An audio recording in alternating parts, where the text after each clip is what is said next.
American പ്രസിഡന്റിന്റെ ഔദ്യോഗിക വസതിയായ വൈറ്റ് ഹൗസിന് സമീപമുണ്ടായ വെടിവെപ്പിൽ പരിക്കേറ്റ സൈനിക മരിച്ചു. വിർജീനിയ സ്വദേശിനി സാറ ബെക്സ്ട്രാമാണ് കൊല്ലപ്പെട്ടത്. വിസ്മയ പ്രകാശാണ് വിവരങ്ങളുമായി ചേരുന്നത്. വിസ്മയ, കഴിഞ്ഞ ദിവസം ഉണ്ടായ ആ സംഭവത്തിന് ശേഷം തന്നെ ഈ രണ്ട് നാഷണൽ ഗാർഡ്സും അവരുടെ ആരോഗ്യനില അതീവ ഗുരുതരമാണ് എന്നുള്ളത് തന്നെയായിരുന്നു ആ ഘട്ടത്തിലെല്ലാം അറിഞ്ഞിരുന്നത്. അതിൽ ഒരാൾ മരിച്ചിരിക്കുന്നു. എന്തൊക്കെയാണ് ഇപ്പോൾ ഇനി സ്വീകരിക്കാനുള്ള നിയമ നടപടികൾ? ഇപ്പോൾ വൈറ്റ് ഹൗസിന് സമീപത്തെ സുരക്ഷാ ക്രമീകരണങ്ങൾ എങ്ങനെയാണ്? അതോടൊപ്പം ഈ രണ്ടു പേർക്കാണ് വെടിയേറ്റത്. അതിൽ ഒരാൾ മരിച്ചിരിക്കുന്നു. മറ്റേയാളുടെ ആരോഗ്യനില നിലവിൽ എങ്ങനെയാണ് വിസ്മയ? കാളിദാസ്, ഇന്നലെയാണ് ഈ ഒരു അമേരിക്കൻ പ്രസിഡന്റിന്റെ ഔദ്യോഗിക വസതിയായ വൈറ്റ് ഹൗസിന് സമീപം ഇത്തരത്തിലൊരു വെടിവെപ്പ് നടന്നിട്ടുണ്ടായത്. ഈ ഒരു വെടിവെപ്പിൽ രണ്ട് സൈനികർ, അതായത് ഇവർ അവിടുത്തെ നാഷണൽ ഗാർഡ് അംഗമാണ്, ഈ രണ്ട് സൈനികർക്ക് വെടി ഏറ്റിരുന്നു. അതിൽ തന്നെ അപ്പോൾ തന്നെ തലക്കാണ് ഇരുവർക്കും വെടിയേറ്റത്. അതുകൊണ്ട് തന്നെ ഇരുവരുടെയും നില അതീവ ഗുരുതരമായിരുന്നു. അതിലാണ് ഇപ്പോൾ ഒരു സൈനിക കൊല്ലപ്പെട്ടിരിക്കുന്നത്. അത് വിർജീനിയ സ്വദേശിയായ സാറ ബെക്സ്ട്രാമാണ് കൊല്ലപ്പെട്ടിരിക്കുന്നത്. അതുപോലെ തന്നെ മറ്റൊരു സൈനികൻ, അതായത് ഒരു സ്ത്രീയും ഒരു പുരുഷനുമായിരുന്നു ഉണ്ടായിരുന്നത്. അതിലിപ്പോൾ സൈനികയാണ് മരിച്ചിരിക്കുന്നത്. മറ്റൊരു സൈനികൻ, അതായത് ആൻഡ്രൂ വുൾഫ്, ഈ ഒരു ആൻഡ്രൂ വുൾഫിൻ്റെ ഈ ഒരു അവസ്ഥ ഇപ്പോഴും ഗുരുതരമാണ്. ചികിത്സയിൽ തുടരുകയാണ് ആൻഡ്രൂ വുൾഫ്. ഇന്നലെ തന്നെ, അതായത് ഇരുവർക്കും വെടിയേറ്റ ആ ഒരു സമയത്ത് തന്നെ പറഞ്ഞിരുന്നു, ഇരുവരുടെയും നില അതീവ ഗുരുതരമായിരുന്നു. തലക്ക് വെടിയേറ്റതിനാൽ തന്നെ ഗുരുതരമായൊരു നിലയിൽ തന്നെയായിരുന്നു ഉണ്ടായിരുന്നത്. അതിലാണ് ഇന്ന് രാവിലെയോടെ ഈ ഒരു സൈനിക കൊല്ലപ്പെട്ടത്. ഈ ഒരു സൈനിക 20 വയസ്സ് മാത്രമുള്ളൊരു സൈനികയാണ്. സാറ ബെക്സ്ട്രാം എന്നാണ് പേര്. അതുപോലെ തന്നെ 24-കാരനായ ആൻഡ്രൂ വുൾഫ് എന്ന സൈനികൻ ഇപ്പോൾ ചികിത്സയിൽ തുടരുകയാണ്.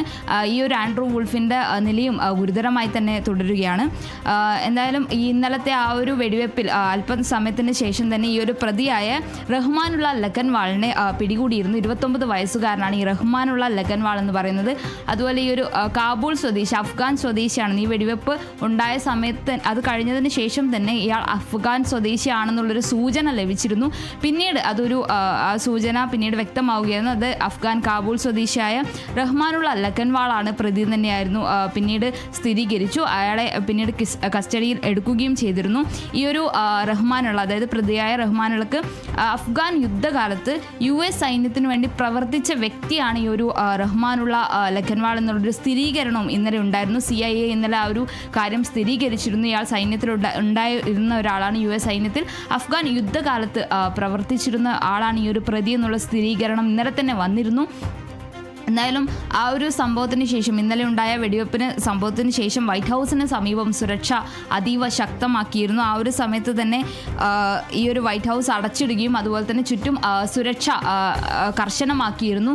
അതുപോലത്തെ ആ ഒരു വെടിവെപ്പ് ഉണ്ടായ സമയത്ത് തന്നെ ഈ അമേരിക്കൻ പ്രസിഡന്റ് ട്രംപ് പ്രതികരിക്കുകയും ചെയ്തിരുന്നു. അതായത് ഇതിന് കടുത്ത നടപടി അല്ലെങ്കിൽ ശക്തമായ നടപടി നേരിടും എന്നുള്ളൊരു കാര്യം, നടപടി എടുക്കും എന്നുള്ളൊരു കാര്യം ട്രംപ് ഇന്നലെ പറഞ്ഞിരുന്നു. ട്രൂത്ത് സോഷ്യൽ, അദ്ദേഹത്തിൻ്റെ സോഷ്യൽ മീഡിയയായ ട്രൂത്ത് സോഷ്യൽ വഴിയായിരുന്നു ഈ ഒരു പ്രതികരണം ഉണ്ടായിരുന്നത്.